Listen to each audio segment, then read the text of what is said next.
नमस्कार प्यारे विद्यार्थियों, ऑनलाइन क्लासों में आपका हार्दिक स्वागत है। उम्मीद करते हैं कि आप सभी विद्यार्थी पढ़ाई के प्रति जागरूक हो गए होंगे। यदि किसी प्रकार से आपकी पढ़ाई स्टार्ट नहीं हुई है तो आप जल्दी ही आज से ही पढ़ाई स्टार्ट कर दें। सब्जेक्ट से संबंधित किसी भी प्रकार की आपको प्रॉब्लम मिलती है तो हमारी टीम द्वारा आपको उसका समाधान तुरंत प्रभाव से उपलब्ध करवा दिया जाएगा। तो हम पिछली क्लासों में BSc part third year quantum mechanics में हाइजेनबर्ग के अनिश्चितता सिद्धांत और उसके अनुप्रयोग पढ़ रहे थे। हाइजेनबर्ग का अनिश्चितता सिद्धांत अपन पढ़ चुके हैं। आज हम अनिश्चितता सिद्धांत के अनुप्रयोग में चौथा अनुप्रयोग पढ़ रहे हैं। 3 अनुप्रयोग हम पहले पढ़ चुके हैं, तो अपन देखेंगे 4th नंबर का अनुप्रयोग है आज। नंबर 4, वर्णक्रमीय रेखाओं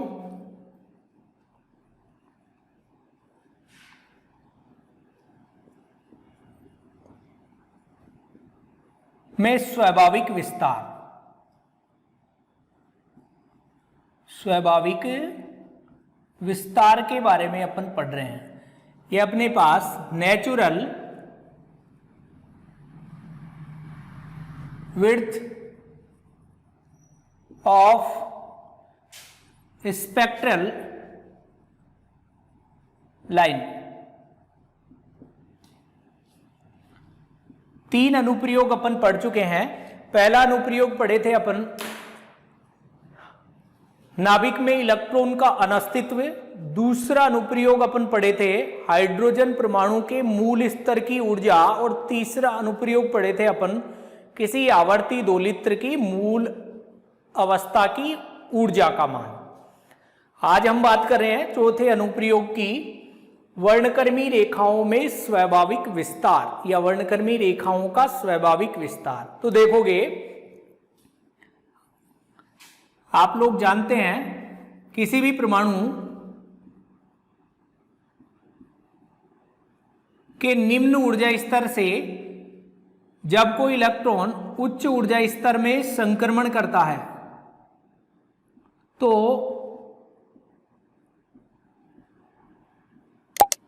इस उच्च ऊर्जा स्तर में इस इलेक्ट्रॉन को ठहरने के लिए अधिकतम 10 की पावर -8 सेकंड 10 की पावर -8 सेकंड का समय मिलता है। यह समय इस इलेक्ट्रॉन का जीवन काल कहलाता है। क्या कहलाता है? इसका लाइफ टाइम है। ये इसका इस ऊर्जा स्तर में ये अधिकतम 10 की पावर -8 सेकंड समय के लिए ठहर सकता है। इसके पश्चात इसको पुनः निम्न ऊर्जा स्तर में आना पड़ेगा। इसका मतलब है इस उच्च ऊर्जा स्तर में इलेक्ट्रॉन के समय में अनिश्चितता का मान इस 10 की पावर -8 सेकंड के बराबर होगा। तो अपन लिख रहे हैं, जब कोई इलेक्ट्रॉन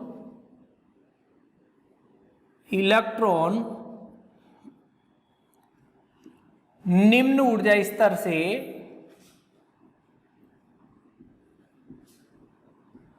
उच्च ऊर्जा स्तर में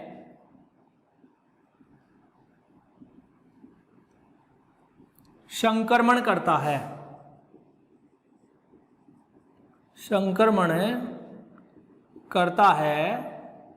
तो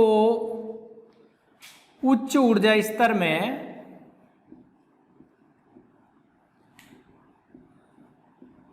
वह अधिकतम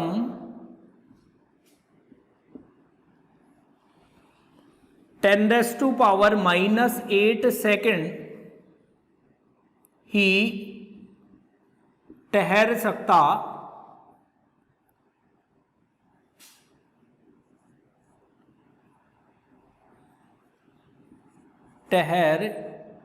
या रुक सकता है।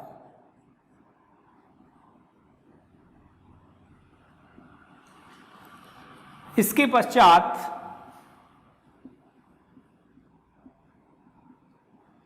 पुनः निम्न ऊर्जा स्तर में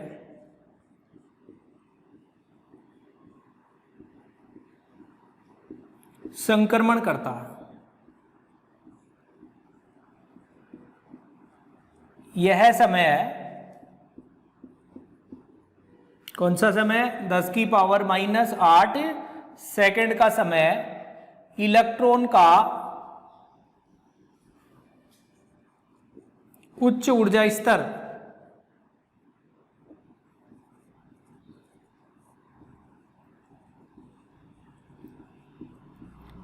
में जीवन काल कहलाता है। लाइफ टाइम बोलते हैं इसको, जीवन काल कहलाता है। ये 10 की पावर माइनस 8 सेकंड जो समय है, ये इसका क्या कहलाएगा, जीवन काल कहलाएगा। इसका मतलब है, अतः इस ऊर्जा स्तर में, इस ऊर्जा स्तर में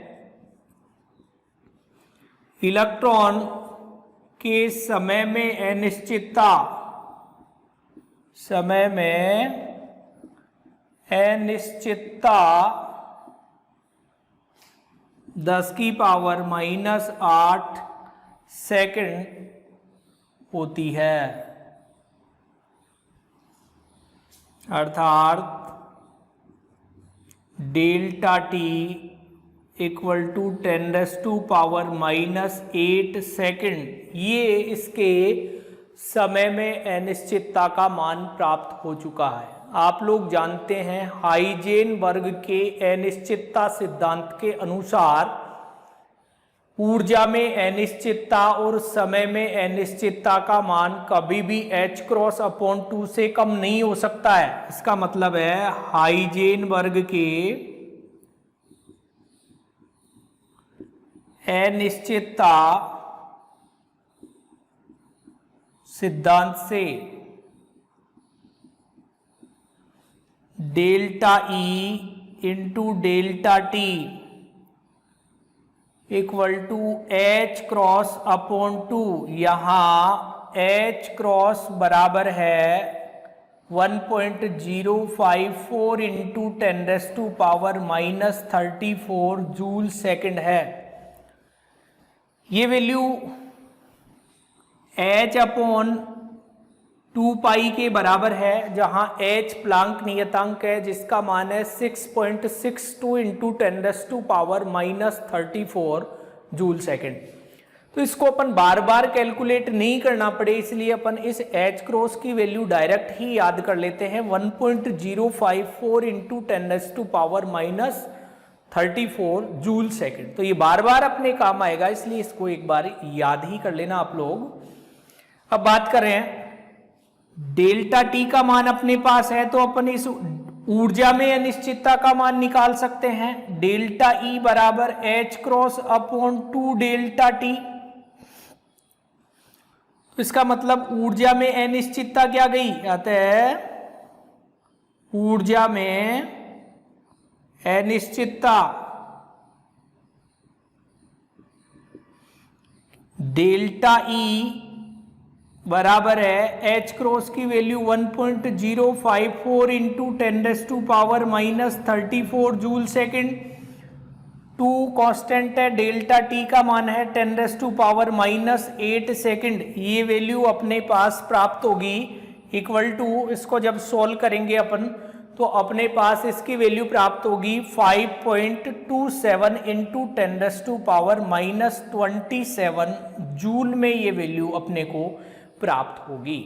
इसमें मिलेगी जूल में ये वैल्यू अपने को प्राप्त होगी। इसको इलेक्ट्रॉन वोल्ट में परिवर्तित करना है तो अपने पास क्या वैल्यू आएगी, या डेल्टा ई अप्रॉक्सी वैल्यू है 5.27 इंटू 10⁻⁻27। इसमें इसको डिवाइड कर दिया 1.6 इंटू 10⁻⁻19, तो ये वैल्यू मिलेगी आपको इलेक्ट्रॉन वोल्ट में। और इसको जब हल करेंगे तो अपने पास आएगा डेल्टा ई अप्रॉक्सी वैल्यू है 3.3 इंटू 10⁻⁻8 इलेक्ट्रॉन वोल्ट। तो ये वैल्यू अपने को प्राप्त हो गई है। तो जब कोई इलेक्ट्रॉन निम्न ऊर्जा स्तर से उच्च ऊर्जा स्तर में संक्रमण करता है तो इसका जीवन काल 10⁻⁻8 सेकंड का है। इसका मतलब इसके समय में अनिश्चितता भी कितनी है, 10⁻⁻8 सेकंड है। जब समय में अनिश्चितता 10⁻⁻8 सेकंड है तो हाइजेनबर्ग के अनिश्चितता सिद्धांत के अनुसार ऊर्जा में अनिश्चितता डेल्टा ई बराबर h cross upon 2 delta T, जिसकी वैल्यू आ गई अपने पास 3.3 इंटू 10⁻⁻8 इलेक्ट्रॉन वोल्ट वैल्यू अपने को प्राप्त हो गई है। तो यह है इसकी ऊर्जा में अनिश्चितता। अब जब ऊर्जा में अनिश्चितता अपने को प्राप्त हो रही है और ये इलेक्ट्रॉन 10⁻⁻8 सेकंड के पश्चात पुनः निम्न ऊर्जा स्तर में संक्रमण करेगा, तो जब ये उच्च से कहाँ आएगा निम्न में, तो एक फोटोन का उत्सर्जन करेगा। किसका उत्सर्जन करेगा? फोटोन का उत्सर्जन करेगा। तो इसकी आवर्ती में भी परिवर्तन होगा, आवर्ती में भी अनिश्चितता प्राप्त होगी। तो देखेंगे, अतः उत्सर्जित फोटोन की आवर्ती में अनिश्चितता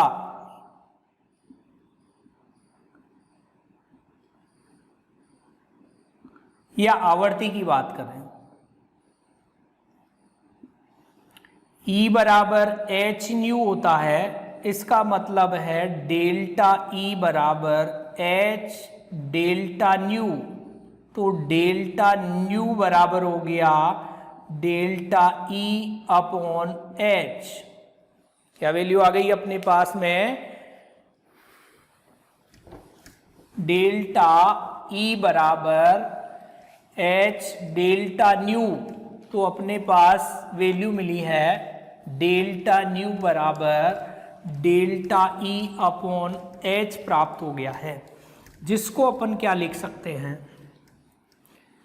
आप लोग जानते हैं delta E upon H Heisenberg के अनिश्चितता सिद्धांत के अनुसार डेल्टा न्यू बराबर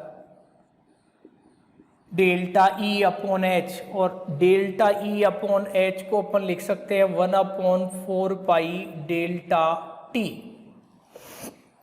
हाइजेनबर्ग का अनिश्चितता सिद्धांत है delta E into delta T equal to H upon 4 pi. ये सिद्धांत है अपने पास, यहाँ लिख लेना नहीं समझ में। Delta E into delta T equal to H upon 4 pi. तो डेल्टा E बराबर, इस एच को इधर ले लो, डेल्टा E अपॉन एच बराबर 1/4 पाई डेल्टा टी। आप लोग जानते हैं डेल्टा न्यू बराबर 1/4 कांस्टेंट पाई 3.14। इसका मान है 10⁻⁻8 सेकेंड। इसको जब हम सोल्व करेंगे तो अपने पास वैल्यू प्राप्त होगी डेल्टा न्यू बराबर 7.96 इंटू 10⁻6 सेकेंड इनवर्स। क्या वैल्यू मिलेगी? डेल्टा न्यू बराबर 7.96 इंटू 10⁻6 सेकेंड इनवर्स अपने को वैल्यू प्राप्त होगी। इसका मतलब ये यह व्यक्त कर रहा है कि जब कोई इलेक्ट्रॉन उच्च ऊर्जा स्तर से निम्न ऊर्जा स्तर में संक्रमण करता है तो एक फोटोन का उत्सर्जन करता है। ये फोटोन है अपना, इसका उत्सर्जन करेगा। इसकी जो आवर्ती होगी वो न्यू नहीं होगी, क्योंकि न्यू अपने को प्राप्त नहीं हो रहा है। किस रूप में मिल रहा है? डेल्टा न्यू के रूप में प्राप्त हो रहा है। तो या तो उसकी आवर्ती क्या होगी? न्यू प्लस डेल्टा न्यू होगी, और या न्यू माइनस डेल्टा न्यू होगी। अर्थात आवर्ती न्यू न होकर एक विस्तार के रूप में या इस रूप में न्यू प्लस डेल्टा न्यू या न्यू माइनस डेल्टा न्यू के रूप में प्राप्त होगी। कभी भी एक आवर्ती का फोटोन उत्सर्जित नहीं होगा। तो यह स्थिति यह व्यक्त कर रही है कि आवर्ती में क्या होगा? परिवर्तन होगा। यही क्या कहलाता है? वर्णक्रमीय रेखाओं का स्वाभाविक विस्तार कहलाता है। तो इस प्रकार से हाइजेनबर्ग के अनिश्चितता सिद्धांत की सहायता से वर्णक्रमीय रेखाओं के स्वाभाविक विस्तार को समझाया जाता है। तो ये हाइजेनबर्ग के अनिश्चितता सिद्धांत के 4 अनुप्रयोग है। पहला अनुप्रयोग मैंने आपको पढ़ाया है, नाभिक में इलेक्ट्रॉन का अनअस्तित्व। नाभिक में इलेक्ट्रॉन क्यों नहीं पाया जाता है? नाभिक में इलेक्ट्रॉन क्यों नहीं पाया जाता है? क्योंकि नाभिक में इलेक्ट्रॉन के पाए जाने के लिए या किसी भी कण के पाए जाने के लिए न्यूनतम ऊर्जा का मान 20 मेगा इलेक्ट्रॉन वोल्ट होना चाहिए, जबकि इलेक्ट्रॉन बीटा क्षय द्वारा प्राप्त इलेक्ट्रॉन की अधिकतम ऊर्जा ही 2 से 3 मेगा इलेक्ट्रॉन वोल्ट होती है। अर्थात इलेक्ट्रॉन नाभिक में नहीं पाया जाता। दूसरा अपन देख चुके हैं हाइड्रोजन परमाणु के मूल स्तर की ऊर्जा, जिसमें अपन न्यूमेरिकली वैल्यू ज्ञात कर चुके हैं। -13.6 इलेक्ट्रॉन वोल्ट वैल्यू अपने को प्राप्त होती है। यहां ऋणात्मक चिन्ह किसको बताता है? हाइड्रोजन परमाणु के स्थायित्व को व्यक्त करता है। तीसरा अनुप्रयोग अपन ने देखा है, आवर्ती दोलित्र की मूल स्तर की ऊर्जा, वो अपन मान निकाल चुके हैं 1/2 H क्रॉस ओमेगा नोट, ये शून्य बिंदु ऊर्जा भी कहलाती है। और चौथा अनुप्रयोग अपन देख चुके हैं, वर्णक्रमीय रेखाओं का स्वाभाविक विस्तार। इस प्रकार से अनिश्चितता सिद्धांत का समापन होता है। अब अपन देखेंगे ऑपरेटर, संकारक। क्वांटम यांत्रिकी में संकारकों का उपयोग किया जाता है। संकारक गणितीय संक्रियाएं होती हैं जिनका उपयोग आप मैथ्स में भी करते हैं, केमिस्ट्री में भी करते हैं और फिजिक्स में भी करते हैं। तो यहाँ पर अपन देख रहे हैं संकारक, बहुत ही इंपॉर्टेंट है ये, बार बार अपने काम आएंगे ये। देखेंगे आप संकारक,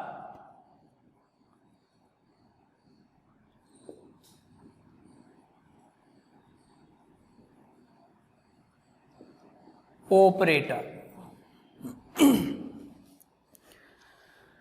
क्या होते हैं भाई? संकारक, संकारक एक गणितीय संक्रिया है। क्या है? एक गणितीय संक्रिया है जो किसी भी फलन के साथ जुड़कर उस फलन के मान को परिवर्तित कर देती है।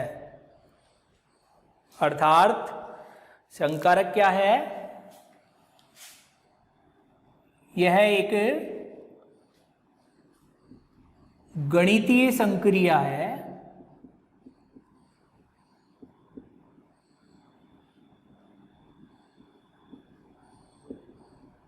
जो किसी फलन के साथ मिलकर उस फलन के मान को या उस फलन को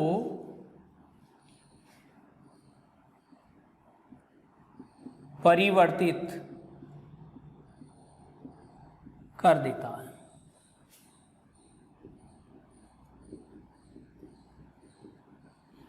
एग्जाम्पल के रूप में अपन देखें तो देखना, जैसे एक फलन साई बराबर a e की power iota K x plus B E की power minus iota K x है। एक फलन क्या है? साई बराबर a e की power iota K x plus B E की power minus iota K x है, तथा एक संकारक ए कैप बराबर है डेल अपॉन डेल एक्स। तो ए कैप साई बराबर डेल अपॉन डेल एक्स ए ई की power iota K x plus B E की power minus iota K X. तो देखेंगे आप ये क्या है, ये संकारक है, ये क्या है, एक गणितीय संक्रिया है डेल अपॉन डेल एक्स। तो ए कैप साई बराबर मान मिला अपने को, ए तो कांस्टेंट है, ये हो जाएगा आयोटा के ई की power iota K X minus B iota के ई की power minus iota K x. देखेंगे ए कैप साई बराबर आयोटा के ए ई की power iota K X minus iota के बी ई की power minus iota K x. इसको मैं एक नए कांस्टेंट से डिनोट कर रहा हूँ, ए डैश ई की power iota K X minus B dash E की power minus iota K X. तो ये एक नया फलन हो गया ये, जिसको अपन क्या लिख सकते हैं, फाई लिख दिया मैंने। तो ए कैप साई बराबर क्या आ गया अपने पास, फाई प्राप्त हो चुका है। ए कैप साई बराबर क्या मिला अपने को, फाई। तो देखो ये फलन था साई, जिसकी वैल्यू थी ए की power iota K x plus B की power minus iota K x, और एक गणितीय संक्रिया थी del upon del x. A cap Sai किया, इस गणितीय संक्रिया को इस फलन पर लगाया, तो इस फलन के मान में परिवर्तन हो गया और एक नया फलन आ गया। तो ये क्या कहलाएगी, ये गणितीय संक्रिया संकारक कहलाएगी। तो संकारक को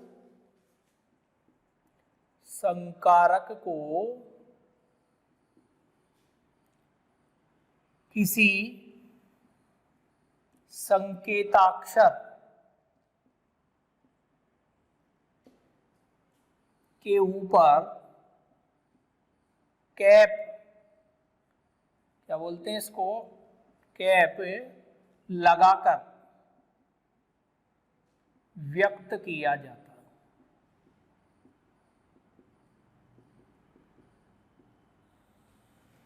तो इस प्रकार से ए के ऊपर किसी भी संकेताक्षर के ऊपर कैप लगा दिया गया है, वह क्या है आपके, एक संकारक है। जैसे यहां पर ने ए कैप को संकारक रूप में डिनोट किया है, अर्थात ए कैप क्या है, एक संकारक है। तो इस रूप में ये संकारक फलन के मान को ही परिवर्तित कर देता है, अर्थात फलन को परिवर्तित कर देता है। तो संकारक एक वह गणितीय संक्रिया है जो किसी फलन के साथ मिलकर उस फलन के मान को ही परिवर्तित कर देता है। तो अपन इस प्रकार से भी लिख सकते हैं, वह गणितीय संक्रिया जो किसी फलन के साथ मिलकर उस फलन के मान को परिवर्तित कर देती है, संकारक कहलाती है। तो ये अपने संकारक है। अब अपन बात करते हैं क्वांटम यांत्रिकी में संकारकों का जो उपयोग किया जाता है वो थोड़ा आप ध्यान से देखेंगे। जैसे स्थिति है x, इसका संकारक x ही होता है। स्थिति है y, y का संकारक y होता है। z है, z का संकारक z ही होता है। परंतु यदि अपन इसको इस प्रकार से लिखें, r का संकारक r ही होता है। स्थिति r का संकारक क्या है, r ही है। या अपन बात करें ऊर्जा के रूप में, यदि आपको इस प्रकार से मिल जाता है E कैप, तो इस E कैप का जो संकारक मान होता है iota H cross del upon del T होता है। ऐसे ही यदि अपन बात करें संवेग के संकारक की, तो संवेग का संकारक होता है minus iota H cross del upon del X y और z। या अपन इसको इस प्रकार से लिख सकते हैं, I cap plus J cap del upon del y plus k cap del upon del z।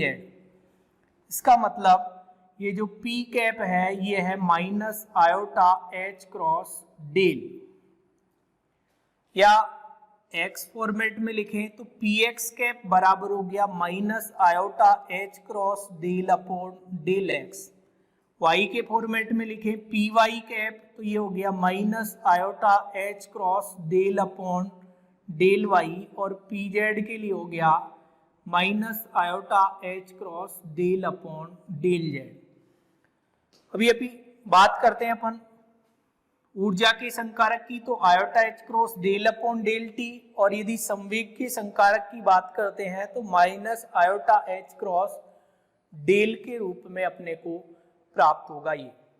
यदि अपन गतिज ऊर्जा के संकारक की बात करें, पी स्क्वायर अपॉन 2m, गतिज ऊर्जा होती है k बराबर 1/2 mv स्क्वायर, जिसको अपन क्या लिख सकते हैं, पी स्क्वायर अपॉन 2m। इसके संकारक की अपन बात करते हैं तो अपने पास वैल्यू आएगी minus H cross square upon 2m del square. क्या वैल्यू मिलेगी अपने को, minus H cross square upon 2m del square. या फिर अपन स्थितिज ऊर्जा के संकारक की बात करें, VRT के बारे में बात करें, तो इसका संकारक जो होगा वो क्या होगा, VRT ही होगा, अर्थात स्थितिज ऊर्जा का संकारक वही होता है। तो आपके पास में एक वैल्यू निकाल के बता दी है मैंने, एक टेबल बना दी है। ये टेबल क्वांटम यांत्रिकियों के संकारक है जो अपने आगे बार बार अपने क्वांटम यांत्रिकी में उपयोग में लिए जाएंगे, जिनकी वैल्यू आपको याद रखनी है। इसका मतलब है स्थिति का संकारक वही होता है, इसके संकारक में कोई परिवर्तन नहीं होता है। एक्स कैप बराबर एक्स होता है, वाई कैप बराबर वाई होता है, जेड कैप बराबर जेड होता है, आर कैप बराबर आर होता है। ऊर्जा के संकारक की बात करें तो ऊर्जा का जो संकारक है वह है iota H cross del upon del T होता है। पी कैप की बात करें तो पी कैप बराबर संवेग का संकारक, ये वैल्यू क्या होती है, minus iota H cross iota del upon del x, i cap del upon del x plus J cap del upon del y plus k cap del upon del z है। इसको अपन संकारक के रूप में डेल संकारक बोलते हैं, इस रूप में लिख सकते हैं। तो पी कैप बराबर हो गया minus iota H cross del vector. इसका मतलब पी एक्स बराबर हो गया minus iota H cross del upon del X, P Y cap बराबर हो गया minus iota H cross del upon del Y, P Z cap बराबर हो गया minus iota H cross del upon del Z. तो गतिज ऊर्जा के संकारक की बात करें तो पी स्क्वायर अपॉन 2m के रूप में गतिज ऊर्जा को लिखा जा सकता है, जिसकी वैल्यू है minus H cross square upon 2m del square, क्योंकि पी स्क्वायर की वैल्यू यहां से पुट करेंगे आप और 2m है ही, तो ये हो जाएगा आपके पास में माइनस इसका होल स्क्वायर करोगे plus iota into iota square हो गया, आयोटा स्क्वायर का मान -1, तो ये हो जाएगा minus H cross square del square upon 2m। तो ये वैल्यू आ गई। स्थितिज ऊर्जा का संकारक वही रहता है। तो इस प्रकार से ये क्वांटम यांत्रिकी के कुछ संकारक है जो आपको याद रखने हैं। इनको आप बार बार देखना, ये अपने आप ही याद हो जाएंगे, क्योंकि ये अपने नेक्स्ट अगले टॉपिकों में काम में आने वाले हैं। तो अपने को देखते ही पता चल जाना चाहिए कि संवेग संकारक का मान कितना होता है, minus iota H cross del होता है। ऊर्जा संकारक का मान कितना होता है, iota H cross del upon del T होता है। तो इस प्रकार से ये मान ज्ञात करेंगे। तो नेक्स्ट अपन अगली क्लास में देखेंगे रेखिक संकारक, शून्य संकारक, इकाई संकारक, संलग्न संकारक, हर्मिटी संकारक। इस प्रकार से अपन संकारक देखेंगे, एक एक को अपन स्पष्ट करेंगे। धन्यवाद।